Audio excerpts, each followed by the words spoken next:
Okay, here we go. Because I don't think, we didn't talk about Bordeaux mixture, did we? Bordeaux mixture, what? Do you know what Bordeaux mixture is?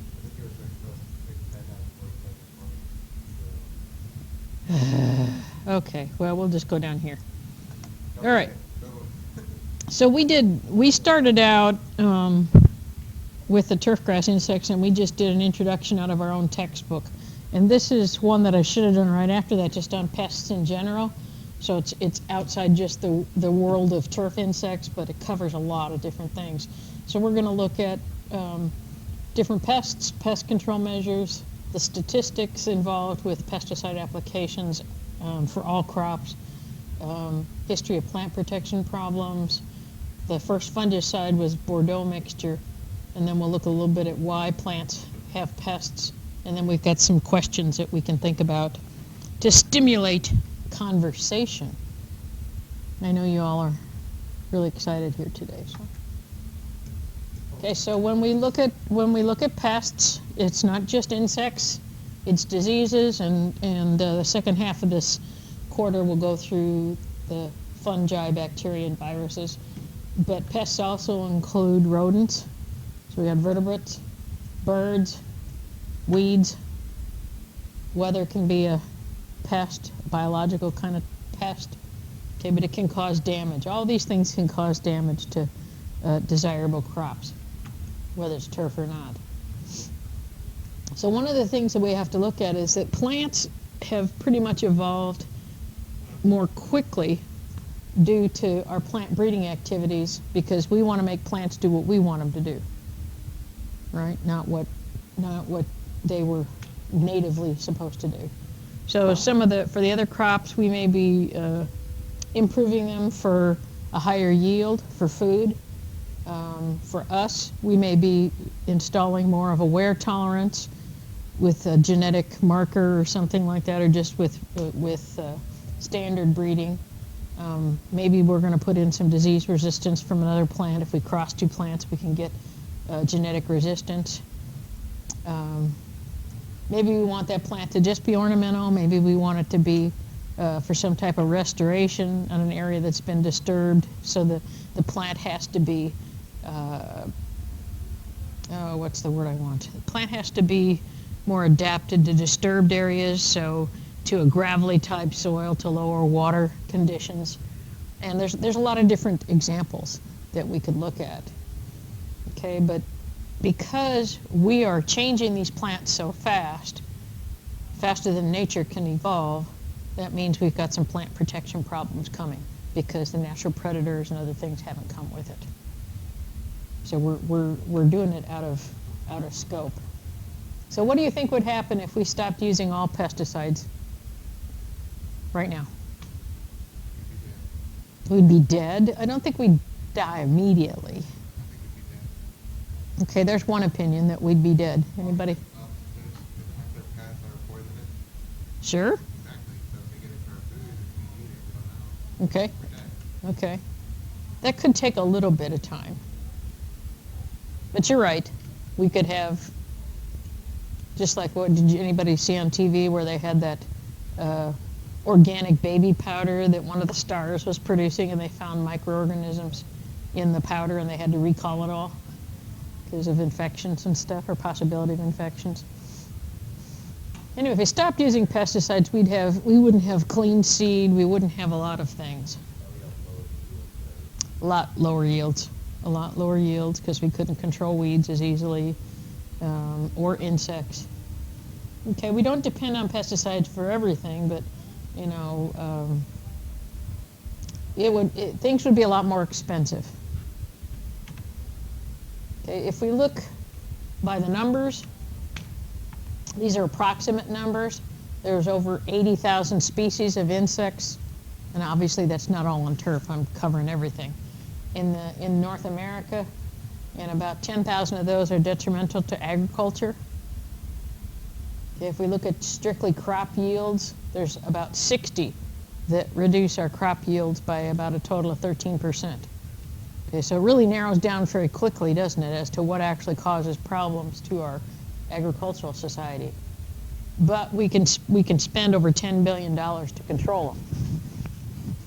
Okay, trying to make sure that we get enough food. If we look at diseases in North America, there's about 10,000 diseases. There's only about 500. Notice there's a lot more diseases, causing about a 12% loss in yield for our crops. And they spend about $8 billion controlling them. So they're actually pretty, between 12 and 13%, and between $8 and $10 billion. That is a $2 billion difference. But these are not figures set in stone. So if you look at that, they're fairly similar as to the reduction in how much we spend on controlling both insects and diseases in our crops. Okay, and then post-harvest losses. What are post-harvest losses?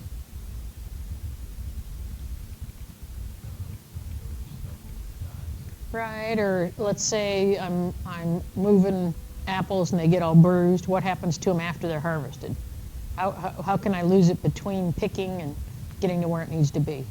Or maybe they rot in storage, like potatoes or something. I don't know. What else can you think of?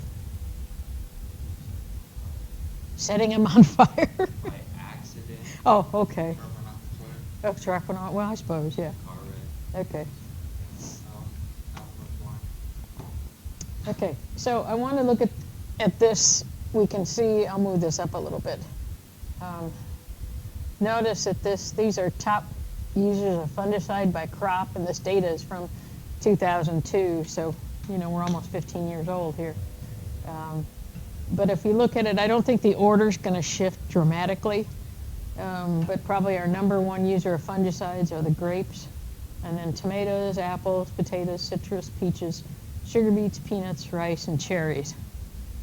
Okay, if you look at all these crops, there are things that we eat that, the first three, if you look at them, I mean, people don't like to see any blemishes on their tomatoes or their apples, citrus, grapes. Okay, depending on what kind of grapes you're using, the grapes for wine are going to get crushed anyway, so they don't usually care about that. But even if we look at the others, the peaches and cherries, those would be crops. The others, we've got some root crops in there, like potatoes, sugar beets, and peanuts, and those are mostly, again, for root diseases. And if we look by state, we can look at the agricultural production in each state. California comes up number 1, with Florida being 2, Washington being 3rd, then Georgia, Michigan, Idaho, New York, Oregon, North Dakota, and Wisconsin. So we're pretty well up there because we have, over 99 crops we grow in the state. Pretty broad variety of. Okay, we have 100. Okay, this doesn't quite fit in. Here's a map of the United States, and because I didn't expand this before I started recording, we'll come down here. So this is in thousands of pounds per year. So if we look at this, and again, this is 15 years ago, we go from 990 to all the way up to 65. That'd be million with another 1,000 on there. So we can still see these are the states that would be the highest on fungicide use. So Florida, Georgia, South Carolina. So a lot of our citrus production down here, same thing with California. We get up into the Northwest. I'll move this up again for those of you online. Whoops. I did it backwards. Okay, come on. I know, but I'm just trying to move this. I did. I was trying to move it up. Well. Okay, so if we look up in the northern states, it's still the ones that we had before. We've got a lot of, if we look up in through this way, we've got a lot of cherries, peaches, and apples up in here. We got cranberries is a huge crop up in this part of this neck of the woods. And then we've got a lot of production all through Idaho, Washington, and Oregon. So if we go on to the next slide that I keep trying to do, let's look at the top users of insecticides. And if we look at the crops, some of the highest uses of insecticides in crops would be citrus, cotton, apples, corn, almonds, pears, grapes, peaches, cherries, potatoes. Okay, so again, as we look at these, you know, here my two biggest ones are in the southern regions, citrus and cotton. Okay, and then the others are up more in the Midwest and the North. And if we look at the insecticides by state, Florida, California, Washington, Texas, Oregon, Arkansas, Georgia, Mississippi, Louisiana, and North Carolina. Sorry, that's I shouldn't show my feelings for Louisiana. I just don't like I'll tell you, between Mississippi and Louisiana, there's a lot of humidity and bugs that are not my friend. And that's why there's so many insecticides. If you look at this, you know, we've got all except for Oregon and Washington and California, the rest of these are all southern states, which because of the humidity and the heat, you've got some pretty quick life cycles. That's right on the Mason-Dixon line. There'd be some people in North Carolina who would beg to differ with you. They'd call you a blankety-blank Yankee. Okay. So here with insecticide use, I'll see if I can do this without changing it again. Wow, I'm getting better. Okay, so again, most of my insecticide use is going to be in the southern states. We've got some throughout the middle here where it's in the moderate range. Okay, and then except for, and it's going to be off the screen for those of you I'm recording it for, but Washington and Oregon are in the highest use for insecticides too. But if you compared the two, at least for Western Washington, we use far less insecticides than we do fungicides. And I would say that we aren't using, it depends on the crop, but just because of climatic conditions, we don't have as many insects in Western Washington. Okay, I'm going to move this up again and try not to. Okay, so we're going to look at the history of plant protection problems. And the first thing we're going to start out with is the Irish potato famine. Okay, because way back when, they concentrated their diets on potatoes. So they would get about 12 tons per an acre, which is not that much. And that would be enough food for 6 people for a year. Okay, so that's about all they ate. Okay, so 3 million people relied solely on this tuber over in Ireland. And the old variety that they grew was called lumpers.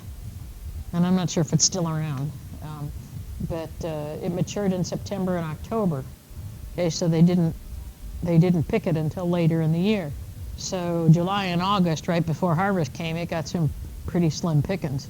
And people got a little bit hungry over the summer months. And since it was an older cultivar, some of those potatoes didn't make it through storage either as well, because that's a whole year of storage. So they got kind of inedible. Okay, so they're eating 7 million tons of potatoes annually. I don't know if I'd want to eat just potatoes. That would be just a little much. Do what?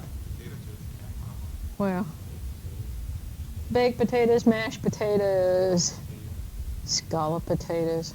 I don't know the Irish did much potato chips. They did like fish and chips type stuff, but not the. Anyway, they probably had multiple uses. So this came out in September 1845, way before I was born, and the leaves on the potato plants turned black and started curling and rotting, and they'd never seen this before. It was later identified as late blight or Phytophthora infestans. Anybody heard of Phytophthora before?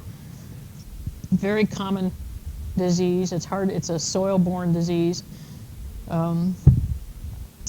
We get it a lot on shrubs too, and some of the landscape plants we can get Phytophthora. It's really difficult to control. But basically, it attacked the plants, and it fermented the potatoes. And so basically, they rotted. And when they rot, they didn't smell too good. I mean, they stink. And if they didn't quite realize that they were already infested, they would harvest them, and those potatoes would rot within days, and there'd be nothing left. So basically, this went on for 3 to 4 years. So you got 3 to 4 years of this happening with their potato crop, and that's the only thing they were eating. So basically, we had people who were going to be leaving the country Since science wasn't developed much in 1845, people were thinking about all kinds of things that could be happening. They didn't know what was going on. So because trains were coming in as a new mode of transportation, they figured the potatoes were all dying from the static electricity of the trains. Okay, that was a bad thing. I think my favorite thing is the mortiferous vapors from volcanoes. So, meaning the deadly vapors from volcanoes. I don't know how many volcanoes were erupting in 1845. I'm trying to think. There must have been something going on then, but I don't remember anything. I mean, that I've seen in history. And then I like the divine punishment for the sins of the people. Must have had some pretty bad people. Okay. And then judgment against abusive landlords. That was one thing too. So I don't think it played any favorites with anybody. So that's kind of a squirrely thing. But they didn't know what to do. So that's just, myths will take over. When people don't understand things, all kinds of stories will go around. So over these 4 years or so, there were over 1 million people killed and 1 million people fled the country of Ireland. And the population at that time was 8 million. So it went from 8 million to 6 million people. Since 1 million died and 1 million fled. So that's pretty drastic. But that's what one disease did. Okay, and I'll just move this up because I know online they can't see this. Let's see if I can do it for... Okay, so Phytophthora infestans is the disease. Here's what happens to the leaves of the potato, and here's what the potato looks like. This is not even anywhere close to totally being rotten. I mean, they are putrid when they go all the way fermenting. They're just like liquid mush. And it's just like, ugh.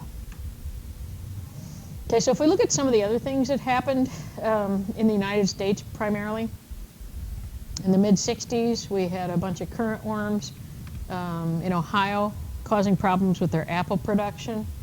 In the 1870s, with our tree fruit, we had a plum curculio that looks like a little weevil.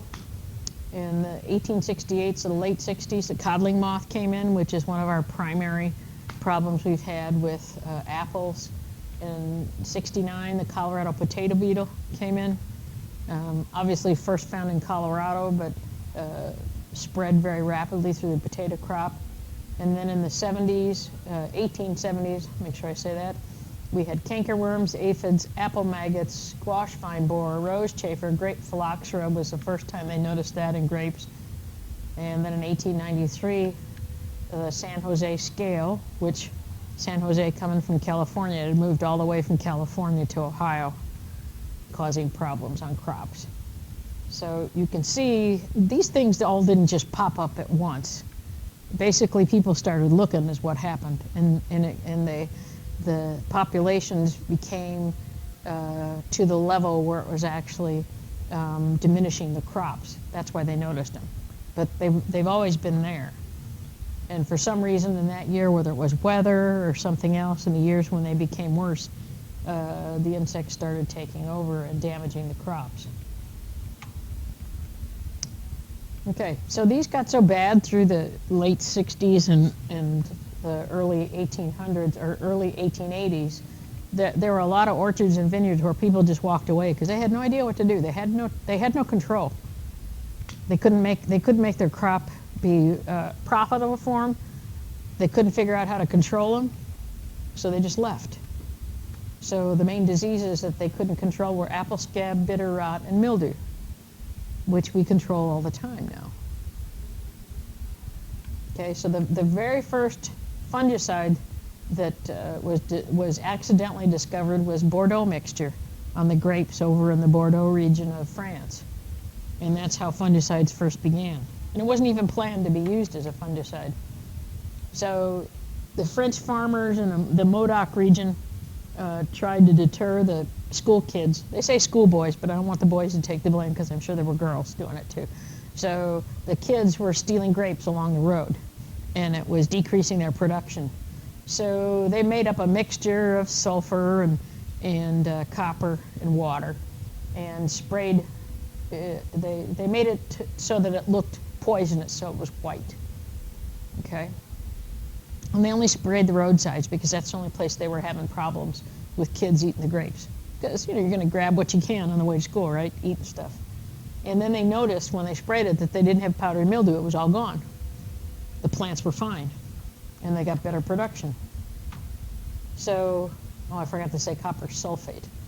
Okay, so this is the mixture that they made up with copper sulfate, lime, and water. So they was a ratio of 10 copper sulfate, 10 pounds of lime, and 100 gallons of water. And basically it acts as both a fungicide and a bactericide, which is why it controlled powdery mildew. So what they found was that it could control fire blight on pears and apples, leaf curl and shot hole, where when you get a spot on the leaf on peaches, it just the whole leaf just falls away. Downy and powdery mildew on grapes, walnut blight on walnut, and black spot on roses. So there were a lot of things that this Bordeaux mixture, and they still use Bordeaux mixture today for some things. Okay, so if we look at why we're having more pest problems, one of the reasons is because we have such an intensive use of agriculture, because land isn't cheap, and we've got to squeeze things in there. And then when we do plant crops, they're usually an improved cultivar, but they probably plant a monoculture, right? Or maybe two different cultivars, but they're probably going to plant a monoculture. And when I do that, it upsets all the natural checks and counter checks. So I don't have something that will come in and control a problem that might shoot up. So basically, nature alone couldn't sustain the current global population. So we couldn't keep our production the way it was because we had too many people. We could not continue organic growing because the fertilizers didn't produce enough. We couldn't not use pesticides because we had too many problems. So that's why we shifted to the larger agriculture that we had, because we had so many people. So I like the word conundrum, but basically it just means, it's a two-headed issue. I had problems if I didn't do something, and I had problems when I did something. So what we have to do is figure out, how do we get in the middle of the road and not cause problems and still be able to have a population exist. So when we look at, pardon me? Build a crosswalk, thank you. So in nature, it's going to scatter out all our hosts. Okay, but what we had to do was put a monoculture in there to grow everything in the same place, so it concentrated the hosts, and that meant the insects could get it, because all my hosts are all in one spot, all squished together, because I'm trying to get the most use out of that land. Okay, and then pests, because we started traveling the world, we had more pests coming in from other countries. Before we started APHIS, which was our agricultural inspection agency, where plants have to come through now before they can go anywhere else, we had pests coming in with other plant materials because people didn't think about it. Okay, and same thing, if you bring in wood from other countries, you can bring in beetles and everything else with it. I know when you bring in produce from South America, the bananas can bring in deadly spiders and stuff like that, so they inspect for that. They wouldn't live long here, but somebody could get bitten by one just unloading them, so they check the crops for those kind of things, because they can move so rapidly with air travel. The world's become very small. Okay, if we just look at what happened within the United States in 1909, that's when we got the European corn borer, and it came in some corn from Europe, some old broom corn from Europe. We imported chestnut blight, which got rid of our lovely American chestnuts because it came in on some nursery stock from China. We did not have it here, and it wiped out all the American chestnuts because we had a monoculture all along streets and everything else, kind of like the Dutch elm disease as well. In 1916, we had the Japanese beetle came in, and the Japanese beetle has a 2-year life cycle, so it really chews on things. So it came in around the roots of ornamentals, and that's one of the things we can have in roses as well as some other crops. And then we came into the issue when we first started using pesticides in the 40s and 50s, where we didn't have much available, so we kept using the same product all the time. Okay, and if you're in Hagerman's class, he probably talked about the chlorinated hydrocarbons when we first started using DDT just for the house flies.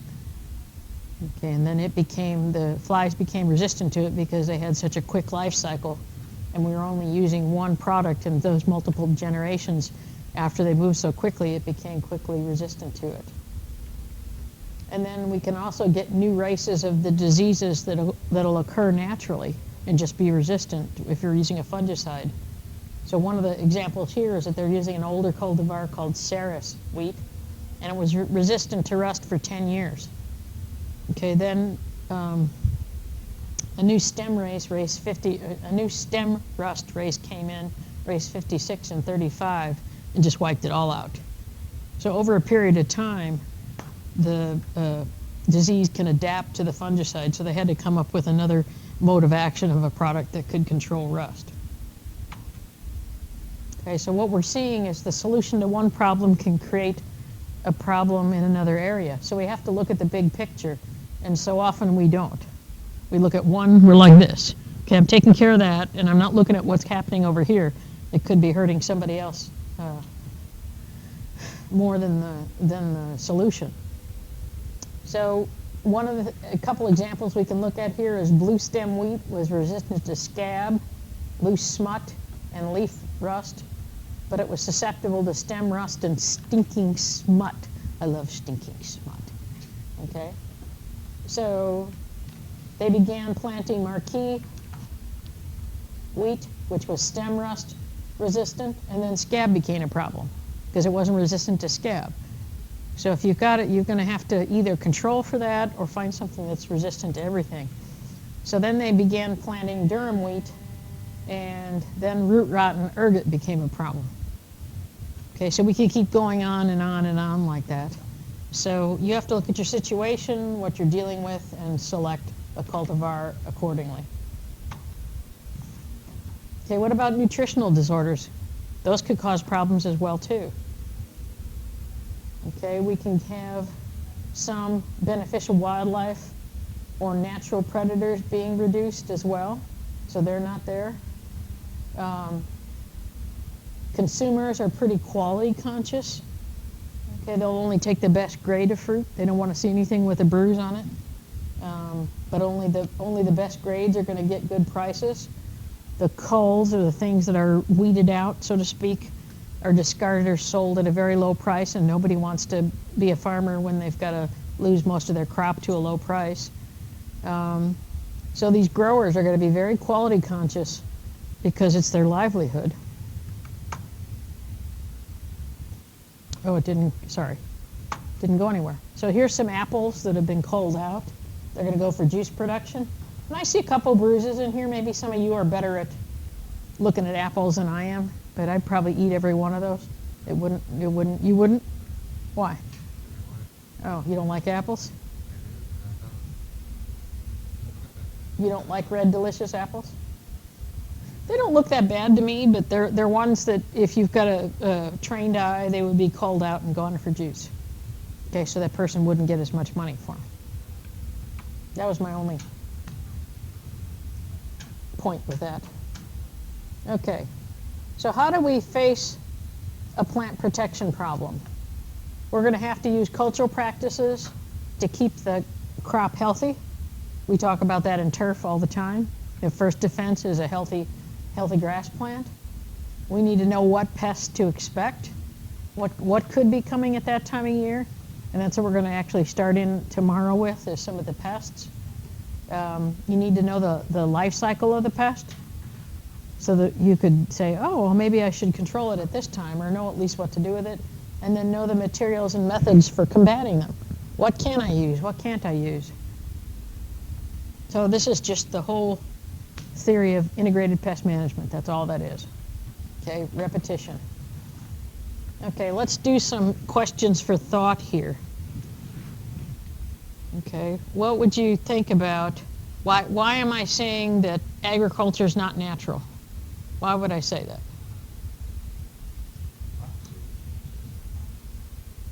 Because I changed the putting it in straight rows and squeezing it together instead of being spread out and having different crops intermixed. I mean, that's pretty much what we've done. We've gone to a monoculture and Yeah, big, planting in one field. pardon me? People put like 2 to 3 plants in one field now. Well, they used to do that before too, but that's called crop rotation as well. So they can do that. They're trying to get the most they can out of that land. Right. We can genetically modify them, and sometimes that's good and bad. I mean, it all depends on what the feature is, because we can only change what we can have something to control, so that it doesn't get out of the way. But that makes evolution goes that much quicker. And basically, you've just already answered how has man bypassed natural evolution? By genetic modification. Yep, science. But just even through just, crossbreeding the crops. I mean, it doesn't, your basic pollination. If you're selecting for one plant and another plant, and you put them in a shaker room so the plant is, that's the only pollen they can get, then I'm altering the course of nature, right? Because they can only pollinate with that one plant. Why does increased agricultural production lead to more bugs and blights? I think we answered that question right now too, didn't we? As far as basically monoculture. So if I have a problem, I'm probably going to have a problem with the whole field. Okay, although in turf grass, usually we're going to put 2 or 3 different cultivars together. We don't ever put one in a mix. Or I should say in a blend would be the same grasses, or the same Kentucky bluegrass. A mixture would be like putting fine fescue with tall fescue or something like that. But we make a blend so that we might have a a cultivar that's resistant to leaf spot, and then we've got another one that might be resistant to something else. So if something happens to it, we don't lose everything. And we try to match up the colors so nobody even knows that there's 2 to 3 different grasses in there. Okay? So under what conditions may it not be worthwhile to control the pests on a crop? Why might I not want to control a pest on a crop?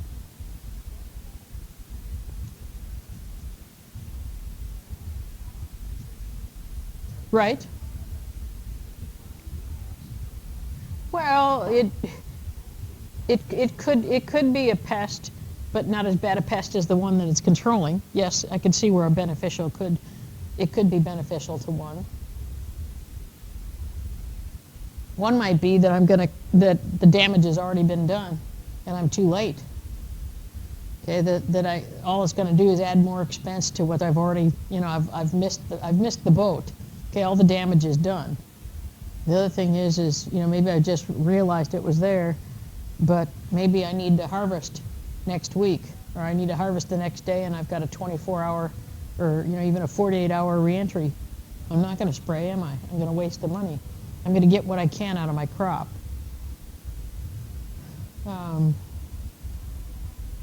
Maybe it's like I said, maybe the spraying is going to cost more than what benefit I get from it. Okay, if it's a small enough population, I've got to do the cost-benefit thing. If it's going to cost me 10 times as much to spray as, if I'm not going to get any benefit from it economically, then I wouldn't do it. Okay, we've got a couple more questions, because I've got 2, I think, on the next slide. Would it be to our benefit to destroy all rodents and insects if we could? Not really. Because something else is going to eat them, or they're eating something else, right? So there's a reason that they're in the environment. It's just if they get out of line. So don't get out of line, okay? No getting out of line. Not that I'm going to control you, but I couldn't do it anyway. You guys are totally out of control anyway. Yeah, oh, I'm too short, huh? Thanks. I don't sound short on the videotape, do I, guys? Okay, I just thought I'd... People say I sound taller than I am, so... Anyway, let's do these last 2 questions, and then I'll let you get out of here. Okay, why is it misleading to say that crops were not troubled by pests in our great-grandfather's time? Lack of knowledge. They just didn't see them, did they? They would just pass it off as something else. Okay, well, something happened over here. Oh, well. They probably just didn't realize what was happening. And then by the time it did, by the time that it did happen, they blamed it on something else. Okay, last question. Why is it generally true that an introduced pest is never as harmful in its native country as it is in its new habitat?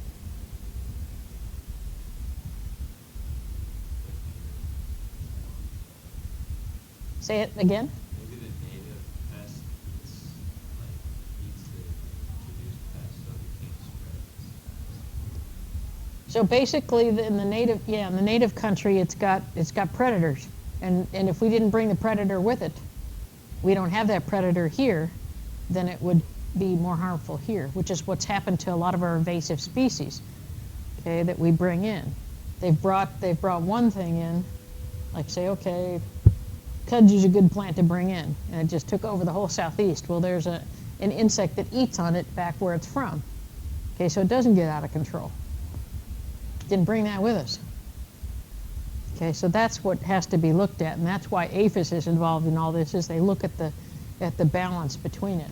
You know, things are still going to happen because the world has just become too small, okay, to do things like that.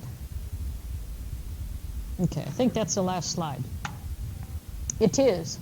So I am going to stop here for today. Tomorrow we're going to start in using the insect textbook.